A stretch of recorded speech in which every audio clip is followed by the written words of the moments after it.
নমস্কাৰ, আপোনালোক সকলোকে আমাৰ চেনেলৰ অন্য এটা ভিডিঅ'লৈ স্বাগতম জনাইছোঁ। এই ভিডিঅ'টোৰ পৰা আপুনি মাননী বৃদ্ধিৰ ক্ষেত্ৰত মুখ্যমন্ত্ৰী মহোদয়ে কি ক'লে এই বিষয়ে আপুনি জানিব পাৰিব। সহায়িকা কৰ্মীসকলে, আশা কৰ্মীসকলে আৰু মধ্যাহ্ন ভোজনৰ ৰান্ধনীসমূহে কিছু তেওঁলোকে বেতন বঢ়াবৰ কাৰণে বিভিন্ন সময়ত চৰকাৰৰ ওচৰত দাবী জনাই আহিছে। কিন্তু আমাৰ হাততো ইমান টকা পইচা নাই যে তেওঁলোকৰ দাবীসমূহ আমি পোনছাতে গ্ৰহণ কৰিব পাৰো।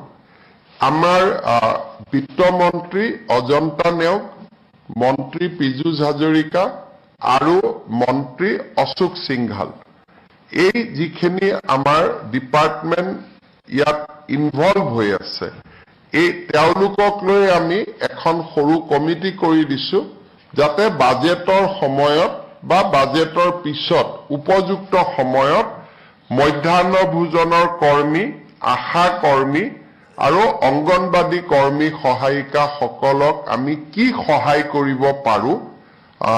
তেওঁলোকে যিমান খুজিছে আমিতো সিমান কৰিব নোৱাৰো, কিন্তু কি সহায় কৰিব পাৰো তাৰ বিষয়ে তেওঁলোকে বিবেচনা কৰি চৰকাৰক এটা প্ৰস্তাৱ আগবঢ়াব।